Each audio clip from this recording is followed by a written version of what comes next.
Hey guys, and welcome back to True Crime Connections. I am Tiffany, your host, and today's episode is a special episode because I'm doing Podcastathon. This is an incredible event that brings together over 1,000 podcasters. 1,000. We're all shining a light on different charities that are changing lives. For this episode, I've chosen to support RAINN, the Rape, Abuse, and Incest National Network. Is the largest anti-sexual violence organization in the U.S. They run the National Sexual Assault Hotline and work tirelessly to help survivors prevent abuse and to bring perpetrators to justice. This conversation might be heavy, but it is also so important because knowledge is power, and together we can make a difference. So let's get into it. What does RAINN do? Well, they've been around for 30 years, and in that 30 years, they have helped 4.5 million survivors and their loved ones.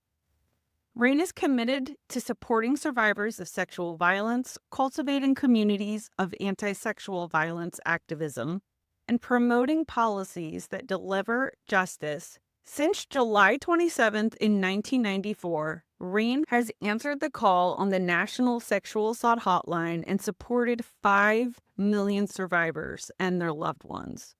Also, they partnership with more than 1,000 local sexual assault service providers across the country. Did you know that every 68 seconds an American is sexually assaulted? And every 9 minutes, that victim is a child. Meanwhile, only 25 out of every 1,000 perpetrators will end up behind bars. This is why learning the warning signs of child sexual abuse is so important. It's actually like the first step to help protecting your child. So, what are some of the warning signs, you say? Well, if we're dealing with a teen, some of the warning signs that a teen has been sexually assaulted or abused can easily blend in with the everyday struggles teens face. And as they learn how to relate to their bodies, peers, and environments, if something doesn't seem right, trust your instincts. I know teens can be awfully moody. I have one of those. And it can be kind of hard sometimes to read between the lines. But it's better to ask and be wrong than to let your teen struggle with the effects of the sexual assault. Don't forget, this is something that will last for their entire life. And if you are a perpetrator, let me say that again. This is something that will last for their entire life. You want to make sure that your teen feels comfortable to come to you, that you're going to believe them, and that if something happened, it's not their fault. It doesn't matter what they wore. It doesn't matter who they were with. No means no. And if somebody crosses that boundary, they need to be held accountable for it. If you notice the following warning signs in a teen, it's worth reaching out to them. Unusual weight gain or weight loss. Unhealthy eating patterns. Are they not eating at all, or is that all they want to do is eat? Do they have bruises? Do they seem like they're depressed? They always look sad. They have no energy for anything. They're not sleeping. Or they don't even want to hang out with their friends. They don't like doing the activities that they used to love to do. Do they seem like they're always anxious or worrying about something? Do their grades start falling out of nowhere? Like, did you normally have an AB student and now everything is DNFs? What about changes in their self-care? Like, how is their hygiene, their appearance? Are they not showering? Do they not care anymore? Are they not brushing their teeth? These are things that we need to make sure our children are doing. And especially by the time they're a teenager, they should know that these things are important. Make sure you're also paying attention to make sure there's no self-harming behavior. Are you seeing patches of hair loss? What about it looks like they've been cutting or punching themselves? What if your teen has never done drugs, never drank, and now you are having a serious problem on your hands? These are all signs that your teen may either be in an abusive relationship or might have been sexually assaulted. Teenagers who are new to dating, sometimes they don't understand what is normal and what is not. And as somebody outside the relationship, you have the potential to notice warning signs as they're trying to have sex when they're not ready. They refuse to use condoms or contraception. If they're being harmed in any way, physically, emotionally, mentally, if you notice that they have no time for family, no time for friends, literally, it's this person. This person has taken over their entire lives. That is controlling behavior. Or if they're being forced to use drugs and alcohol to help create the situations where their judgment is impaired. And maybe they don't have the ability to say yes or no. Now, when we get into the children, it's not always easy to spot sexual abuse in children either. Perpetrators often take steps to hide their actions. You should always talk to your child. Obviously, asking a young child if they have been touched where they should not be is an uncomfortable situation. Some things that you can look out for are signs of trauma to the genital area. Is there unexpected bleeding, bruising, or blood on the sheets, on their clothing?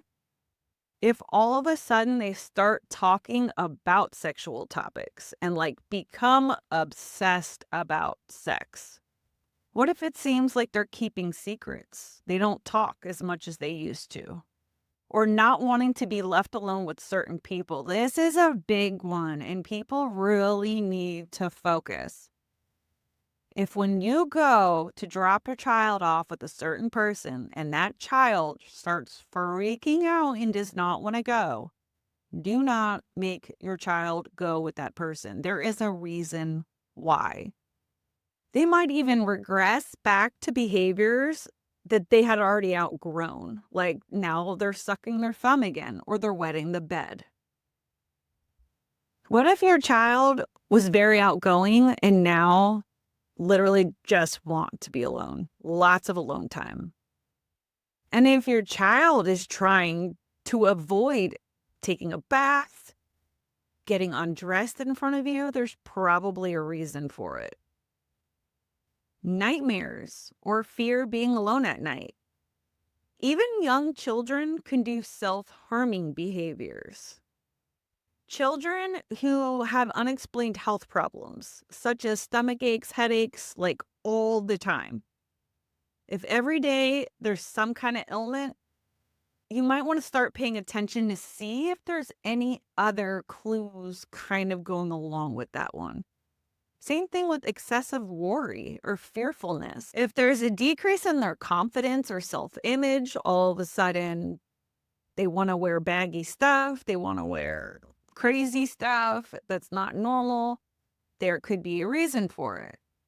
I think the scariest statistic that I heard is that 93% of children who are sexually assaulted are assaulted by someone they know. That is so frightening on so many different levels.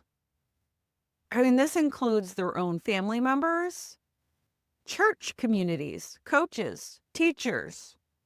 Be cautious of anyone who wants to spend time with your child. Do they respect the boundaries or listen when your child tells them no to things? Do they touch your child inappropriately? And or has your child said that they make them uncomfortable? Sometimes they're being groomed. What if this person is trying to be your child's best friend? That way, they can mold them into the person they want them to be. Any grown-up that talks with children about their personal problems or relationships, or they don't seem to have age-appropriate relationships, that's a red flag. Anyone who gives your child gifts without an occasion or a reason. They spend a lot of time with your child. They restrict your child's access to other adults. Or they spend a lot of alone time with your child and makes up excuses to be alone with them. Sexual abuse can happen at any age. What about when we're away at college? It happens there too. Some warning signs if you have a college-aged adult that's starting to seem depressed. Kind of same thing. Lack of energy, lack of sleep, withdrawing from normal activities, self-harming behavior, low self-esteem. If they say they got an STD, anxiety or worry about situations that didn't really seem to bother them in the past, avoiding specific situations or places, their grades plummet, and they start or increase drug and alcohol use. As we get older, we have so many different ways that we can be targeted. And nowadays, it can also be through technology. We have so many apps now that take photos, videos. They can hack into things. They can track you. There are so many threats out there. And they can help engage in harassing, unsolicited, or non-consensual sexual interactions. This can leave the person on the other end feeling manipulated, unsafe, and exposed. We have to make sure that our children realize you might be dating this person, but by you sending them photos, you don't know what's going to happen later on down the line. Is this person vindictive, or are they going to do revenge porn? The laws pertaining to these situations vary from state to state, but they are evolving rapidly. You can look up different states and see what the different laws are, especially about technology and all of that. Make sure when you reach out to your teen, say if they are in college and it doesn't sound like they're the ones responding, make a mental note. Try to kind of keep track of that because their partner may be the one that is controlling all of their communication. Make sure there's no visible signs of physical abuse. There's no bruises. There's no black eyes. RAINN has so many different programs and ways to help families, teenagers, children, everyone learn about the warning signs, the risks. Unfortunately, we still have to live our lives. You cannot live in fear, but you can be prepared. If you need help and you go to their website, not only do they have Iris, who is a chatbot who can talk to you right then and there, you're able to message them on WhatsApp. They also have a RAINN mobile app. They show where there's laws in your state from the legal definition of rape to the statute of limitations for particular sex crimes. Where you live makes a difference. So they do have a guide to the laws in your state. It's a whole map. Actually, no, I think I'm lying. It's all listed in bullets. So you would click on where you live and all of the laws will pop up. If you want to help make a difference, of course, there are many ways to do that.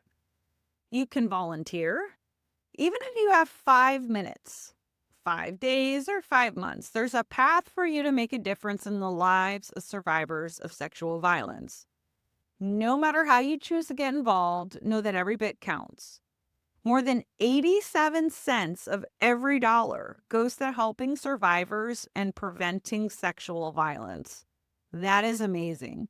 I don't know of any other organization gives so much to every donation.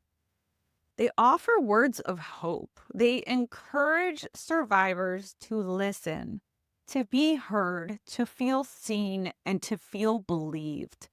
That is the most important thing in these situations. They have to feel that. They also have the National Sexual Assault Hotline, 1-800-656-HOPE, HOPE. And their website is RAINN, RAINN.org. That pretty much wraps up this week's special episode for Podcastathon. If today's conversation spoke to you, or if you or someone you know needs help, RAINN is here. And so is True Crime Connections. I will do my best to help whoever I can. Seriously. If you want to explore more charities that are also making an impact for Podcasthon, you can head over to www.podcasthon, podcasthon.org and check out the incredible work being highlighted by podcasters worldwide. And as always, if this episode resonated with you, please share it, leave a review. Let's keep this conversation going. You are not alone. You matter. I love you guys. And until next time, please stay safe and take care. Together, we stand tall. Together, we can bring change.